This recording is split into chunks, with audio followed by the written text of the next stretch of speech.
நல்ல நாடு, நாவலர்கள் புகழும் நாட்டு, கோடை மழை பொழியும் நாடு, குளிர்கடத்தல் வீசும் நாடு, இஞ்சி விஞ்சி பூக்க நாடு, இருவாச்சி மலரு நாடு, மாதம் ஒன்றை மழை விளைந்து வருடம் ஒன்றை பூ விளைந்து சீரும் சிறப்புமாக செழிப்புற்று வாழக்கூடிய நகரம் எதையா? அதுதான் வடமதுராபுரி பட்டணம். அந்த வடமதுராபுரி பட்டணத்தை ஆண்டு வரக்கூடிய மன்னன் யார்? உக்கிரசேன மன்னனானவர். அவர் ஸ்ரீதேவி என்று சொல்லக்கூடிய பெண்ணை திருமணம் முடித்து இல்லறத்தை நல்லறமாக இனிதே வாழ்ந்து வருகின்றார்கள். சரி, அப்படி வாழ்ந்து வரக்கூடிய சமயத்திலே இவர்களுடைய இல்லற வாழ்க்கைக்கு எடுத்துக்காட்டாக ஒரு ஆண் குழந்தை பிறக்கின்றது. சரி, அந்த குழந்தை பிறந்ததும் அந்த குழந்தையினுடைய பலபலனை கண்டறிய வேண்டுமே என்று சொல்லி அப்படி என்று உக்கிரசேன மன்னவன் ஒரு சோதிடனை ஆழ்விட்டு அழைத்தான். சோதிடன் வந்தான். பலனை பார்க்கக்கூடிய சமயத்திலே என்ன, இந்த குழந்தை 7 நாட்டு சனியில பிறந்திருக்கின்றது. ஆகையினால் நட்டிடம் சுட்டிடுவான், நாட்டை விட்டு நகட்டிடுவான், சரிதான், நாடு சீரழிந்து விடும் என்பதை குறிப்பாக சொன்னான். உண்மைதான். அறிந்தான் இந்த உக்கிரசேன மன்னனானவன் என்ன யோசிக்கின்றான்? நாட்டு மக்களுடைய நலனை கருத்தில் கொண்டு ஒரு கம்ச பேழையை வரவழைத்து அதற்குள்ளே இந்த குழந்தையை வைத்து வடமதுராபுரி பட்டணத்தை ஆளும் உக்கிரசேன மன்னனுடைய மைந்தன் என்ற வாசகத்தை உள்ளே பொறித்து சரிதான் யமுனை ஆற்றிலே விட்டு விடுகின்றார். அந்த பேழையானது அலையிலே மிதந்து எங்கே வருகின்றது? எப்படி வருகிறது அம்மா? தள்ளி தள்ளி அலையில் மிதந்தோட அலையில் மிதந்தோட பாத்தீரா தள்ளி தள்ளி அலையில் மிதந்தோட கம்ச பாத்திரம்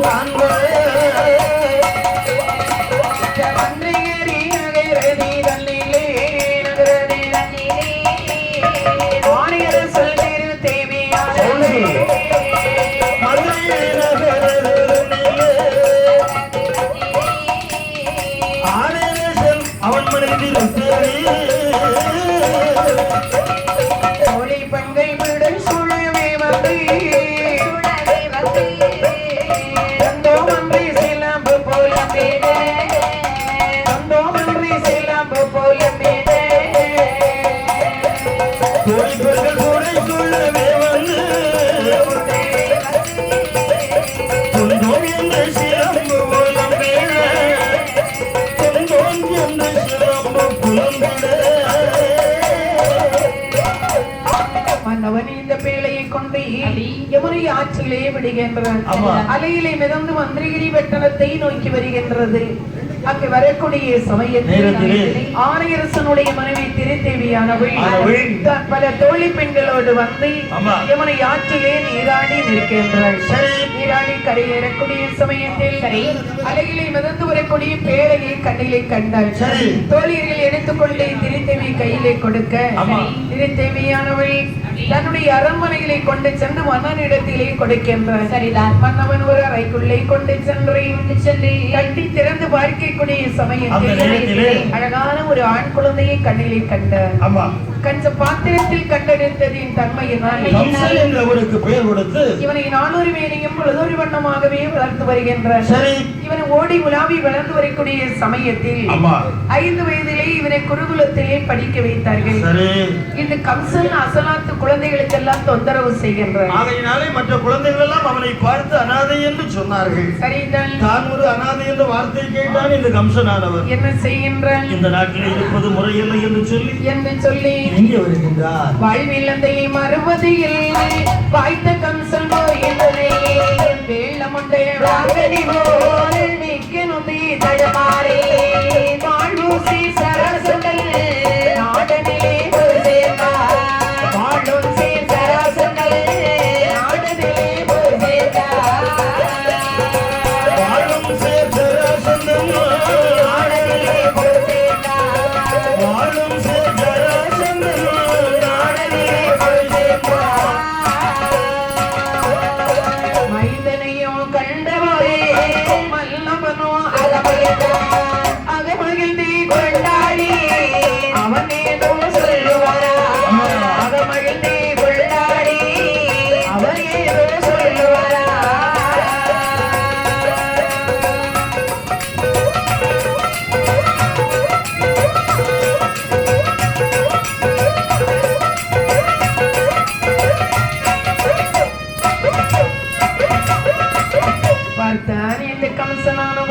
இனி நாம இந்த நாட்டில் இருப்பது முறையில்லை, சரியில்லை என்று சொல்லி அப்படி என்று சொல்லி ஜராசந்த நாட்டுக்கு வருகின்றார். சரிதான். ஜராசந்த நாட்டில் வரும் பொழுது வசுதேவர் குலகுருவாக அமர்ந்திருந்து பல குழந்தைகளுக்கு கல்வி செல்வத்தை சொல்லிக் கொடுக்கின்றார். இவர் வாசல் நடையிலே வந்து பார்த்து கொண்டு நின்றார். பார்த்தார் இந்த வசுதேவரானவர். அவனை அருகிழைத்து விவரத்தை கேட்டு அவருக்கும் அந்த ஆயுத வித்தைகளை எல்லாம் சொல்லிக் கொடுக்கின்றார். சரிதான். பார்த்தான் இந்த கம்சனானவன் நல்ல முறையில் படித்து தேர்ச்சி விட்டு வருகின்றான். சரிதான். அப்படி வரக்கூடிய சமயத்திலே வடநாட்டிலே இருந்து ஆமா சிங்க வாகனன் என்பொருவன் மன்னனுடைய நாட்டிலே படையெடுத்து வருகின்றார். சரி, வந்தவன் அறைகூவல் கொடுத்தான். ஆமா, பார்த்தான் சராசந்தனானவன். நமது நாட்டிலே உள்ள மன்னர்கள் யாராவது வந்து வெற்றிவாக சூடிவிட்டால் அம்மா நம்முடைய மகளை திருமணம் முடித்துக் கொடுப்பதற்கு ஒரு நல்ல வாய்ப்பு கிடைத்திருக்கிறது. சரிதான். அப்படி என்று ஒரு பரவசை தெரிவித்தான். அவனுடைய வந்த சிங்கவாசனன் வென்றவருக்கு தன் மகளை திருமணம் முடித்து கொடுத்து நாட்டில் பௌதியம் தருவேன் என்று சொல்லி ஒரு பரவசை தெரிவித்தார். அது கேட்டு யாராவது முன் வந்தார்களா? யார் வருவார்? யாருமே வரவில்லை. அம்மா வராததின் காரணத்தினால் முன்னே வந்தான் கம்சனானவன். சொல்லுகின்றான். என்ன சொன்னான்? என்னப்பா பரிவசையை கேட்டீர்களா? அந்த சிங்க வாகனனை கொன்று மன்னனுக்கு வெற்றி வாகை சூட்டுவதற்கு அரிய ஒரு சந்தர்ப்பம். அவனோடு சென்று போர் செய்து வருகிறேன் என்று சொல்ல குருநாதரிடத்தில் இருந்து நல்லாசி வாங்கினான். மன்னனிடத்தில் இருந்து கொஞ்சம் படைகளையும் வாங்கிக் கொண்டு சிங்க வாகனனோடு கடும் போர் புரிந்து அவனை கொன்று படைகளை எல்லாம் வென்று வாழ்க என்று சொல்லி வாழ்த்தொலி முழங்குகின்றான். அப்போ பார்த்தா இந்த ஜராசந்தனான தனது மகளை திருமணம் முடித்து கொடுக்க வேண்டும். ஆனால் இவனுடைய தாய் தந்தை யார் என்று தெரிய வேண்டாமா? அப்படி என்று சொல்லி விவரத்தை கேட்கும் போதுதான் என்ன ஆணையரசன் அவன் மனைவி திருத்தேவி என்று சொன்னான். இந்த கம்சன் உடனே ஆணையரசனுக்கு அழைக்கப்படுகின்றது. வரக்கூடிய சமயத்தில் அந்த ஆணையரசன் வரும் பொழுது ஆற்றிலே அன்றை கண்டெடுத்தானே பேழை, அந்த பேழையை எடுத்துக்கொண்டு மன்னனுடைய முன்பிலையிலே வைத்து சொல்லுகின்றான். திறந்து பார்க்க சொன்னார். இந்த பாலகனுடைய முழு முகவரியும் இந்த பெட்டிக்குள் தான் இருக்கின்றது. திறந்து பார்த்தான் இந்த மன்னனானவர். சரிதான். வடமதுராபுரி பட்டணத்தை ஆளும் உக்ரசேனன் மன்னனுடைய மைந்தன் என்ற வாசகம் உள்ளே எழுதப்பட்டிருப்பதை கண்டான். உண்மைதான். அப்படி என்றால் ஒரு பேரரசுடைய மகன் தான் உண்மை என்று நல்ல ஒரு சுபதினத்திலே ஜராசந்தன் தன்னுடைய மகளை திருமணம் முடித்துக் கொடுத்தான் கம்சனுக்கு. கல்யாணம் தல்முடித்தே கல்யாணம் தான்முடித்தே கல்யாணம் தான்முடித்தே கனப்படையோ கூட விட்டா கனப்படையோ கூட விட்டா கல்யாணம் தான்முடித்தே கல்யாணம் தான்முடித்தே கல்யாணம் தான்முடித்தே கனப்படையோ கூட விட்டா கனப்படையோ கூட விட்டா சலியாமல் உமோதே தாழ்வோயில் வீரைத்தா அப்பொழுது கம்சனவல்லே லகமகிழ்ந்து கொண்டாடி வசுதேவரிடமதிலே வசுதேவரிடமதிலே சொல்லுவானா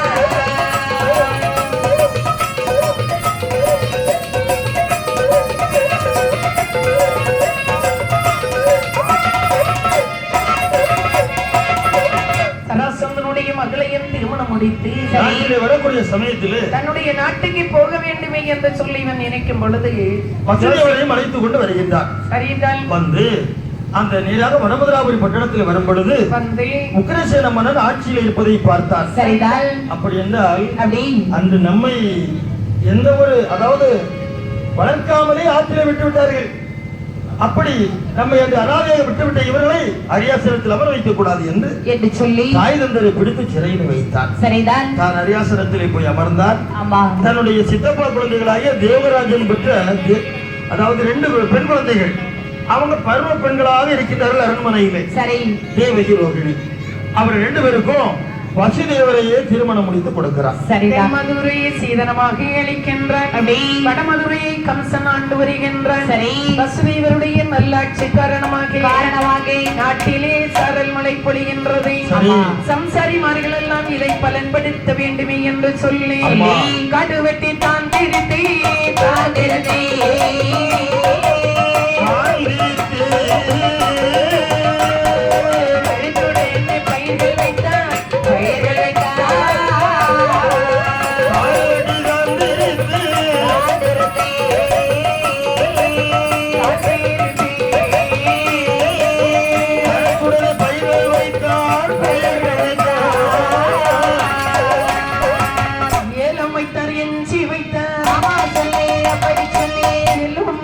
கன்று வைத்தார்.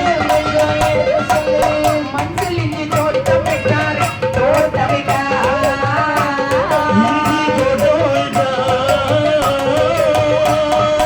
மாதுளை தோட்டம் வைத்தார். தோட்டம் வைத்தார்.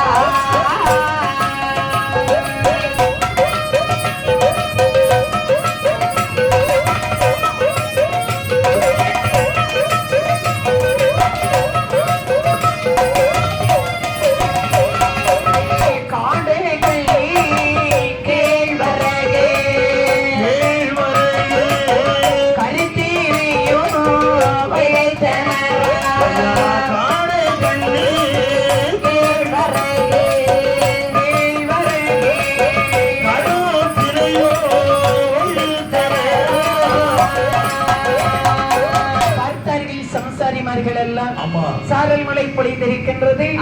இதை பலன்படுத்த வேண்டுமே என்று சொல்லி அவரவருக்கு வேண்டிய விதமான பயிர்களை எல்லாம் வைத்தார்கள். பயிர்கள் எல்லாம் வைத்து அது பலன் கொடுக்கக்கூடிய தருணம் வருகிறது. உழைத்து நன்மை பயிராகி பலனெடுக்கும் வேளையிலே காட்டில் உள்ள மலை பெருகும் கருத்துடனே வந்திரவே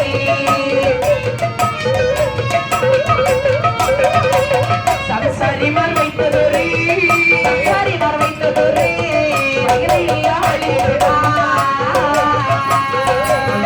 சம்சாரிமார் வைத்ததொரே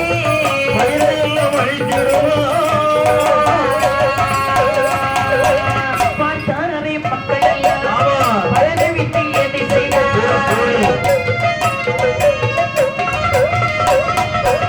கொச்சவனார் இடமதிலே குடி மக்கள் ஏகுவாரா.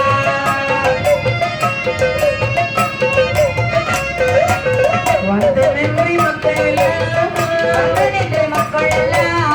வாயொழிய சொல்லுவாரா.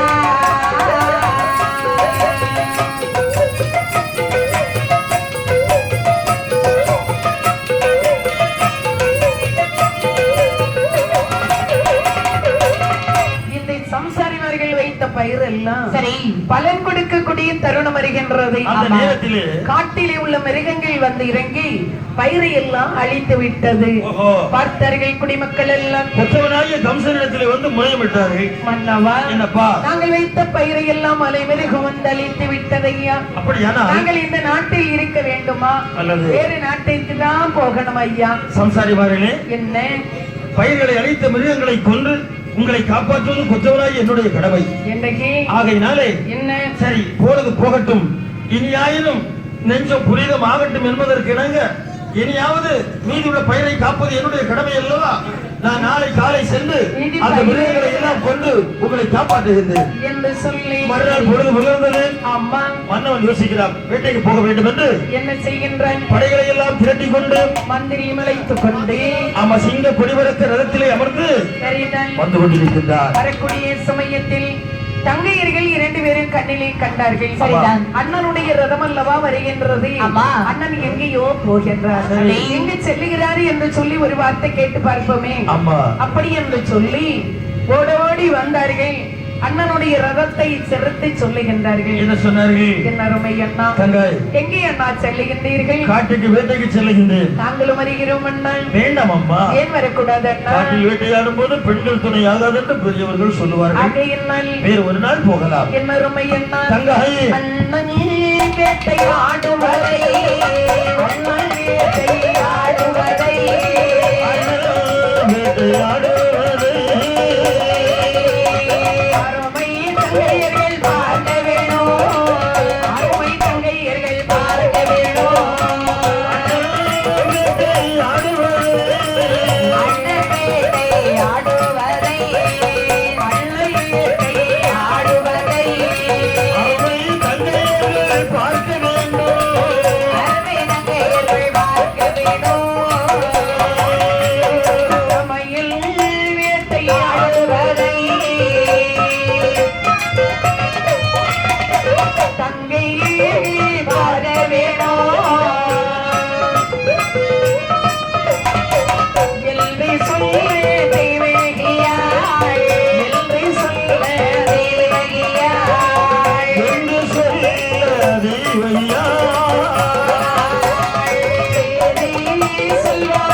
வருகிறோம் அண்ணா.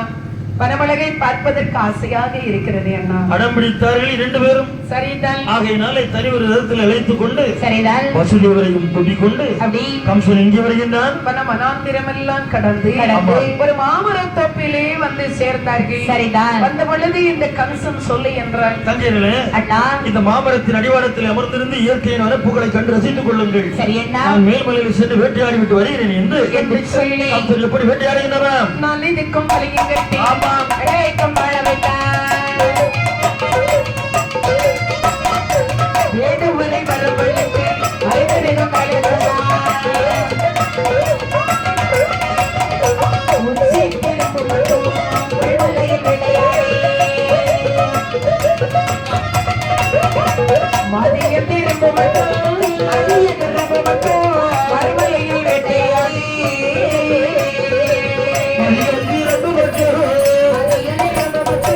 மறுமலையில் வேட்டையாடி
கொண்டு விட்டு அங்கேயர்கள் இருக்கக்கூடிய இடத்திலே வருகின்றார்.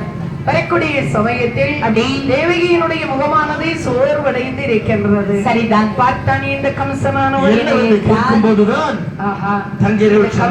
சொல்லுகின்றார், என்னன்னா உங்களுடைய முகம் ஏன் இப்படி வாடி வதங்கி இருக்கின்றது? பாட்டாதே கமல்லையும் மோகம் பாட்டி மீகே சோர்வேதல்ல கோணாதே கமலே மோகம் கோணி மீகே இருப்பதென்ன கம்சேவல் கம்சவல்லே கம்சவல் ஏதி சொல்வாளே வேகியா வேகியா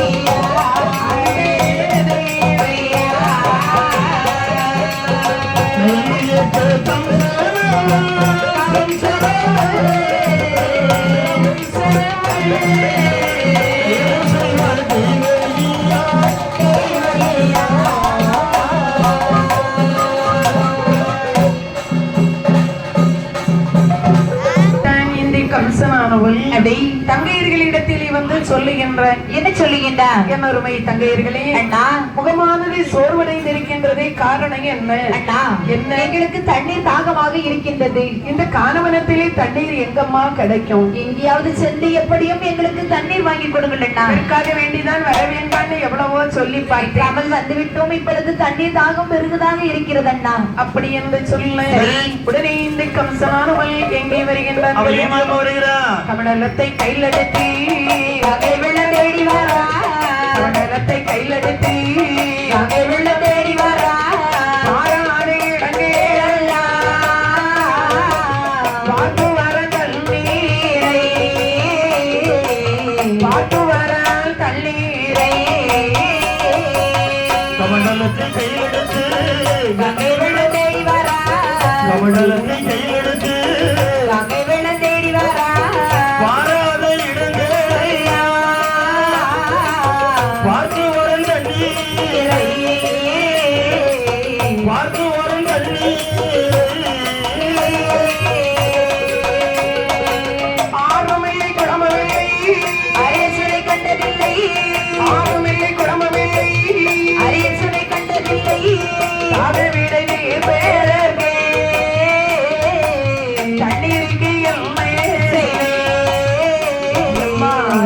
இருக்கே என்ன செய்வேன்.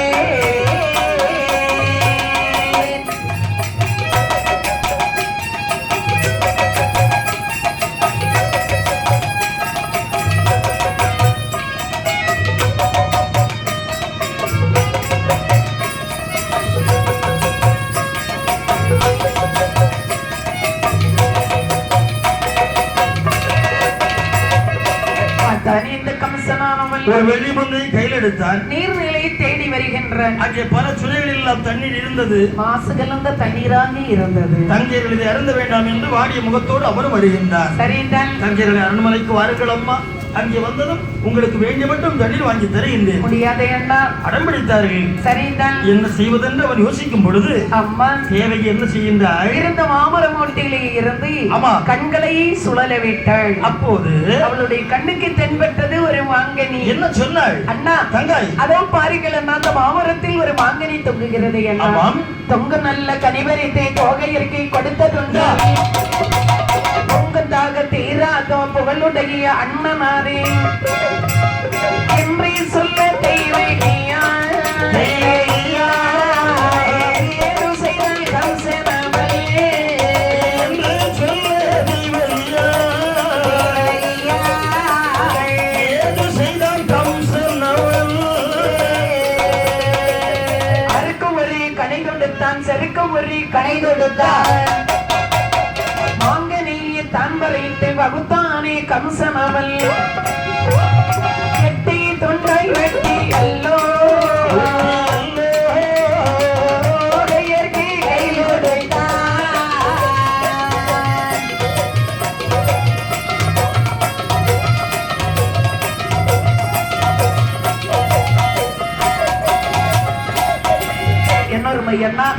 இந்த மாங்கனியை பறித்து தந்தால் எனக்கு தாகம் தீரும் போல் தெரிகிறது அண்ணா. இந்த ஒரு கனி மட்டும் உன்னுடைய தாகத்தை தீர்க்குவதாக இருந்தால் இப்போதை பறித்து தருகிறேன் என்று சொல்லி பிள்ளை வளைத்து நானை பூட்டி அம்மா கனி பறித்தான். கையிலே வந்து விழுந்ததும் வாழாயத்தால் 8 வெட்டினான். அவனுக்கு கேடு வந்துட்டது. சரி ஏன் வெட்டுனது 8 இல்ல? 8 இல்ல. ஆமா. இந்த பாரு 1ல இருந்து 9 வரைக்கும் உள்ள எண்ணெய் பாரு. அந்த எண்ணெய் எதையுமே தனியா பிரிக்க முடியாது. ஆனா ஒரே ஒரு எண்ணெய் மட்டும் பிரிச்சிடலாம். 8. ஆமா. ஏன் அந்த 8 பிரிச்சிடலாம்? எனக்கு தெரியாதுன்னு. தெரியாது. பாரு இந்த 8 இருக்குது பாத்தியா? 8க்கு 2 உருண்டை சேர்ந்தது 8 ஆயிரும். அப்ப 2 உருண்டை தனியா கலத்திடலாம். சரி சரி. பாக்கி ஏதாவது கலத்த முடியுமா? முடியாது. ஆமா. ஆகையினால சரி அந்த 8ஆக வெட்டினா அவருக்கு வந்தது கேடு. சரிதான். அப்போது இந்த கனியை பறித்து கொடுத்து அப்படி தேவகி கையிலே கொடுத்தால் சரி அந்த தேவகியானவள் வாங்கி அதை புசித்தாள். அந்த மாங்கனியை புசித்ததும் இவளுக்கு தாகம் தீருகின்றது. சரி தாகம் தீர்ந்தது என்ன அரண்மனைக்கு செல்லலாம் என்று சொல்லி தங்கையர்களை தேரிலே அமர வைத்து அடி வந்து கொண்டு இருக்கின்றான் இந்த கம்சனானவர். சரிதான். வரக்கூடிய சமயத்திலே இந்த மாங்கனியை புசிக்கக்கூடியது யார் தெரியுமா? யாருக்கு சொந்தப்பட்டது? கிரக நிலையில் இருக்கக்கூடிய பரத்வாச மாமனிவருக்கு சொந்தப்பட்டது இந்த கனி. இதற்கு முன்பாக சாப்பிட்டது அவர். ஆமா. சரி சரி சரி. இப்ப சாப்பிட்டது தேவகி. ஆமா. அப்ப 12 ஆண்டுக்கு ஒரு முறைதான் அது பழுகும். உண்மைதான். அப்ப அந்த கனி இவரெல்லாம் பதிவா சாப்பிட்டுட்டே இருக்கிறாரு. அன்றைய நாள் வந்தது. சரிதான். நேராக தவத்தை விட்டு வந்து எழும்பினார். மரத்தின் அடிவாரத்திலே வந்தார். நிஷ்டையிலே இருந்தார். கண்ணை மூடி கையை நீட்டி இருந்தார். அப்போது தானாக வரக்கூடிய கனியானது கையிலே வராததின் காரணத்தினாலே ஞான திருஷ்டியினால் பார்க்கின்றார். சரி பார்க்கக்கூடிய சமயத்திலே ஒரு ஆடவன் அந்த மாங்கனியை பறித்து 8 துண்டாக வெட்டி ஒரு பெண்ணுக்கு கொடுத்து உல்லாசமாக தேரிலே போவதை பார்த்தார். உடனே முனிவருக்கு என்ன வருகிறது? கோபம் வருகின்றது. ஆமா, தனக்கென்று வைக்கப்பட்ட இந்த கனியை ஒரு ஆடவன் பறித்து ஒரு பெண்ணுக்கு கொடுத்து விட்டார். அதை அவள் சாப்பிட்டு செல்லுகின்றார்கள். கோபம் வந்த முனிவன் அந்த மரமூட்டில் இருந்து சாபத்தை கொடுக்கின்றார். தேரை ஓட்டிடும் தீரனாம் கம்சனே, தேன் மொழியால் உன் தங்கை தெய்வகி, அவள் வயிற்றில் பிறக்கும் பிள்ளையிட்டதினால் உன் தலை மாடும் என்றாரே.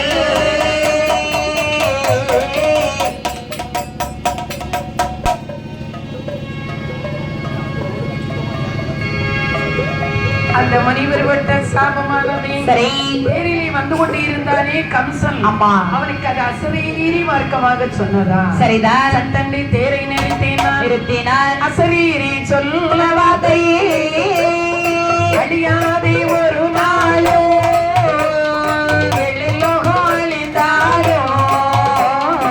அவர் சொல்ல அழியாதே. அசரீரி சொல்ல வார்த்தை அழியாதே ஒரு நாளோ ஏழும் அறிந்தாலும் அவர் சொல்ல அழியாதே. அங்கை எம்பி நினைக்கவாரா இயற்கை நாளாச்சே. அங்கை எம்பி நினைக்கவாரா தலையிலக்கை நாளாச்சே என்று சொல்லி கௌசலவள் எடுத்தாலே வாழதையோ.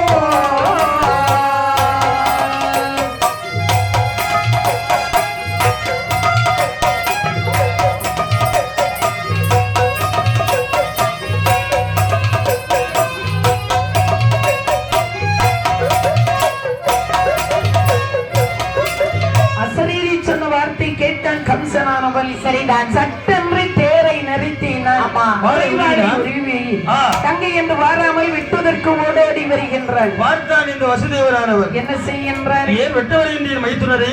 அசரீரி சொன்ன வார்த்தையை கேட்டீர்களா? ஆமாம், ஆகையினால் தான் ஆ. இவள் இருந்தாதானே குழந்தை பெற்றெடுப்பாள். உண்மைதான். இவ இருந்தாதானே குழந்தை பெற்றெடுப்பா. இவளை வெட்டிட்டாங்க ஆகும். அப்படியா? ஆமா. மைத்துனா, என்ன? எட்டாவது குழந்தை திட்டமாய் உமது தலை இறக்கும் என்று அசரீரி சொல்லி இருக்கின்றது. உண்மைதான். ஆகையினாலே என்ன? இவளை வெட்ட வேண்டாம் தாங்கள். இவள் எத்தனை குழந்தைகளை பெற்றெடுத்தாலும் சரிதான். அத்தனை குழந்தைகளை உமது காலடியில் ஒப்படைக்கின்றேன். இது சத்தியம். எப்படி ஐயா உங்க வார்த்தையை நம்ப முடியும்? வலது கை சத்தியம் செய்து தருகின்றேன். அந்த வலதுகை சத்தியத்தை செய்து முடிக்கின்ற சரி. சத்தியத்தை நம்புவானா? நம்புவானா?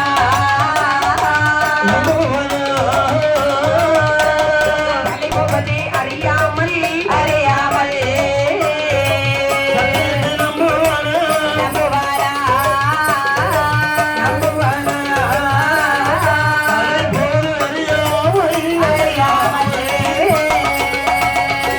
மதிகட்ட கம்சன் அவள் சேரதி இல்லை அமரவை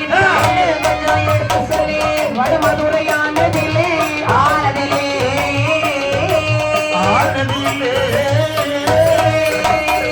தானே கம்சனவள் கம்சனவள்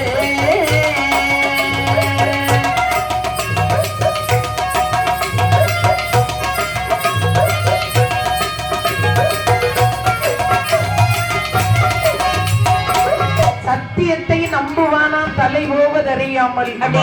மதிகட்ட கம்சன் தங்கையர்களை தேரிலேயே அமர வைத்தார். சரிதான். வடமதுராபுரி பட்டணம் வந்தார். அங்கே வந்து வந்ததும் ஜோசிக் என்றார். இரண்டு பேரும் சேர்ந்திருந்தால் தானே குழந்தை பெற்றெடுப்பார்கள். மந்திரி, மன்னவா, என்னுடைய மனதிற்குள் ஒரு எண்ணம். என்ன எண்ணம் அண்ணா? இவர்கள் சேர்ந்து வாழ்ந்தால் தானே குழந்தை பெற்றெடுப்பார்கள். உண்மைதான். இவர்களை தனித்தனியாக வைத்து விட்டோம் என்று சொன்னால் எப்படி குழந்தை பெற்றெடுப்பாள்? அதுவும் நல்ல யோசனை தான் அண்ணா. அப்படி என்று சொன்னால் இவர்களை சேர்ந்து வாழ விடக்கூடாது. ஆகையினால் என்ன செய்ய வேண்டும்? வசுதேவர் அத்தான் இருக்கின்றாரே, ஆமா, இவருடைய கை கால்களுக்கெல்லாம் விலங்கு மாட்டி சரி பாதாள சிறையிலை கொண்டு அடைத்து வை மந்திரி. அப்படி ஆகட்டும் அண்ணா. தேவகி இருக்கின்றாளே, ஆமா, அவளை இன்னொரு சிறையிலை கொண்டு அடைத்து வைக்க வேண்டும். சரி.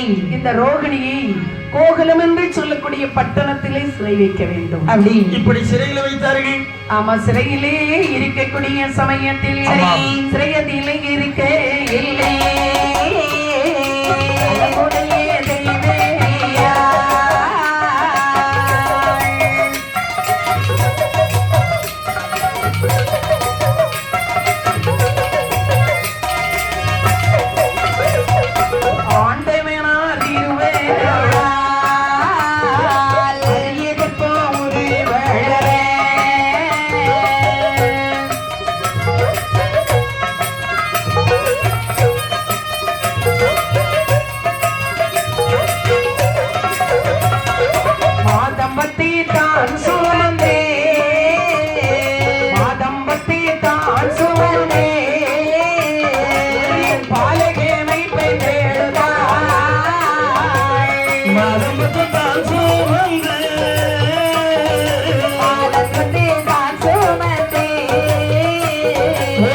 மைந்தனையும் பெற்றெடுத்தாய். பெற்றெடுத்தே பாலேகரை துரியமோடன் தானழைத்தாய். கம்சனோட இடமாறிலே காவலர்கள் தான் கொடுத்தார். வாங்கியந்தே கம்சேனவள் வாங்கியந்தே கம்சேனவள் மழமையுடன் தான் வளர்த்தார்.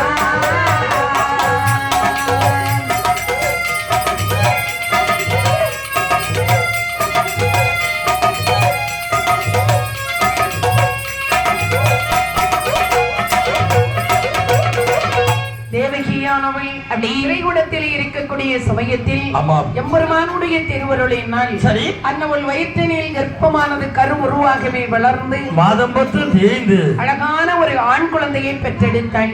குழந்தை பிறந்தவுடனே காவலர்கள் கொண்டு கம்சனிடத்தில் ஒப்படைத்தார்கள். சரிதான். என்ன நினைத்தான்? பார்த்தான் கம்சன். என்ன நினைக்கிறான்? தேவகி பெற்ற 8வது குழந்தை தான் நம்ம தலையா இருக்கும். ஆமா. அப்ப இது முதல் குழந்தை தானே. சரிதான். அப்படி என்று அதை வளர்க்க ஆரம்பிக்கின்றார். அப்படி இப்படியாக ஆக ஒன்றன் பின் ஒன்றாக 6 ஆண் குழந்தைகளை பெற்றெடுத்தாள். சரி. 6 குழந்தைகளும் கம்சனுடைய அரண்மனையிலே தான் வளர்ந்து வருகின்றது. ஒரு நாளைய தினத்திலே திருலோகியில் சஞ்சாரியாகிய நாரதர் வருகின்றார். சரிதான். நாராயணம் நாராயண கம்ச மகாராஜனே, நாரதரே, உனக்கு குழந்தை பாக்கியம் இல்லை என்பது எனக்கு தெரியும். சரி. அப்படியானால் இங்கு உலாவக்கூடிய குழந்தைகள் யாரப்பா? இதெல்லாம் என்னுடைய தங்கை தேவகி இருக்கின்றாளே. ஆமா. அவள் பெற்ற குழந்தைகள் என்னுடைய மருமக்கள். தேவகி பெற்ற குழந்தையை நீ வளர்த்து வருகிறாய். ஆமா. அப்படியானால் அந்த அசரீரி சொன்னதை மறந்து விட்டாயா? அதை எப்படி மறக்க முடியும் நாரதரே? ஏன்? நன்றாக ஞாபகம் இருக்கின்றது. ஓஹோ. என்னுடைய தங்கை தேவகி வயிற்றில் பிறக்கக்கூடிய 8வது குழந்தை என்னுடைய தலையறுக்கும் என்று சொல்லி. ஆமா. அப்படி என்று சொன்னால் 8வது குழந்தை தானே என்னுடைய தலையறுக்கும். அப்படினால் இப்பொழுது 6 குழந்தைகள் தான் பிறந்திருக்கின்றது. 2 குழந்தைக்கு காவல் இருக்கின்றாய். ஆமா. கம்சா, என்ன? ஒருவேளை இப்படி இருக்கலாமே. எப்படி? வந்தது மட்டும் உனக்கு கணக்கில் இருக்கின்றது. அம்மா. போனது தெரியவில்லை. எங்க போனது? அழிந்து போனது. ஆஹா. பிறந்து இறந்திருக்கலாம். சரி. அல்லது இறந்தே பிறந்திருக்கலாம். இறந்திருந்தா எனக்கு தெரியாமல் இருக்காது. அப்படியா? ஆமா. கருவிலே சேர்ந்திருந்தால் உனக்கு தெரியுமா? அது தெரியாது. அப்படின்னா கணக்கீடு என்பது தவறு வந்துவிடும் அல்லவா? சரிதான். சொல்வதை சொல்லிவிட்டேனப்பா. சரி அப்பா, நான் பார்த்துக் கொள்ளுகின்றேன். யோசித்தான் கம்சனானவன். நாரதர் சொல்லக்கூடிய வார்த்தையிலும் உண்மை இருக்கத்தான் செய்யும். ஆமா. ஒருவேளை வந்து 2 குழந்தை கருவிலே சிதைந்திருந்தால் சரிதான். இதுல 8வது குழந்தை யாது என்று நமக்கு தெரியவே தெரியாது. ஆகையினால் குழந்தைகளை வைத்திருக்க கூடாது என்று சொல்லி சரி. ஒவ்வொரு குழந்தையாக தூக்கி ஆகாயத்திலே வீசுவான். வாளை நீட்டுவான். வாளிலே குழந்தை வந்து விழும். அரி அரி என்று சொல்லி அறிந்து கொல்லுகின்ற சொன்னால் அடி பரந்தாமனாகிய கண்ணன். சரிதான். பாவத்தை செய்தவன் கம்சன், பழியை ஏற்றான் பரந்தாமன். சரிதான். கம்சன் இப்படி செய்த பாவங்கள் எல்லாம் சரிதான். கைலாச மலையிலே மிகப்பெரிய பாவமலையாக வளர்ந்திருக்கின்றது. பூமி பாரமானது பொறுக்க முடியாமல் சரி. பூமகள் பரந்தாமனிடத்தில் வருகின்ற வந்து என் அருமை அண்ணா தங்காய் கம்சன் என்றும் பாணன் என்றும் இந்த பூமியிலே பிறந்து செய்து வரக்கூடிய தொல்லையானது எனக்கு தாங்க முடியவில்லையே அண்ணா. எம்பெருமான் என்ன சொன்னார் தெரியுமா? இதோ பாரம்மா பூமகளே, என் அருமை தங்கா, பூமி பாரோ தேர்த்து வைப்பே, பூமி பாரோ தேர்த்து வைப்பே, பூமி பாரோ தேர்த்து வைப்பே, பாரதேமோ முடித்து வைப்பே, பாரதேமோ முடித்து வைப்பே, பூமி பாரோ தேர்த்து வைப்பே, பூமி பாரோ தேர்த்து வைப்பே, பூமி பாரோ தேர்த்து வைப்பே, பாரதேமோ முடித்து வைப்பே, பாரதேமோ முடித்து வைப்பே. தேவகியால் திரைவயதில் பிரமோதன் பிறக்க போரே,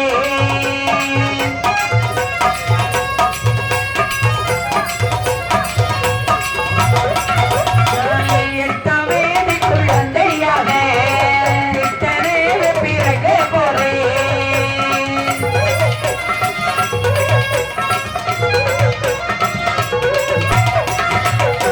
குமரி நல்ல பகவதியை, குமரி நல்ல பகவதியை ஓயனேனார் தான் அழைப்பேன்.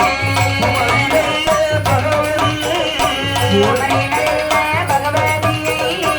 ஓயனேனார் தான் அழைப்பேன்.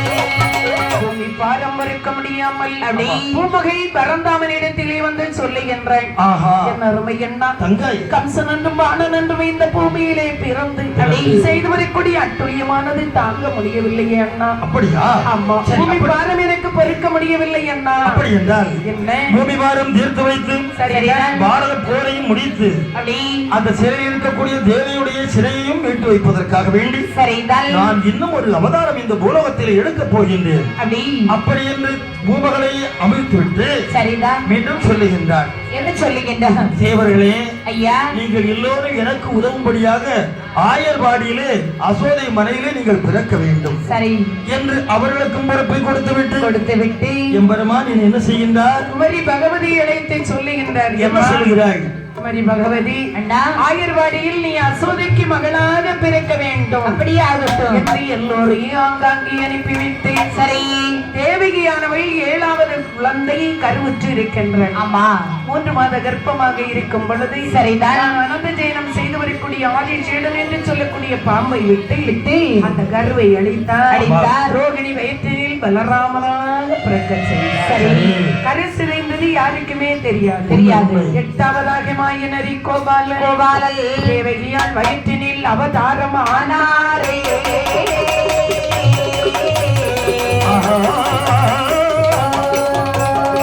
சென்றிருக்க திருநடுமா தேவகியால் வயதில்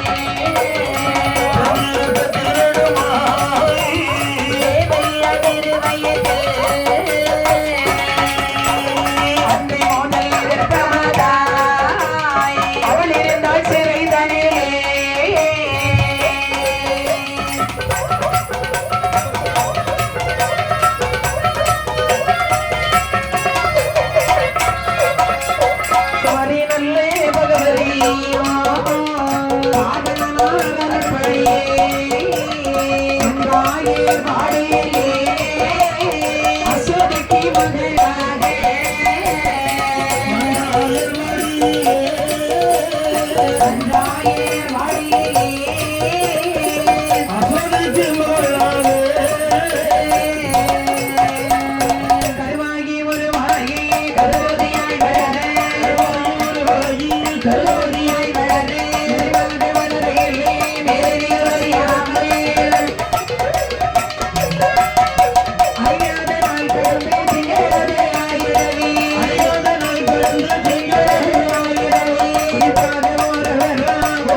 Thank you.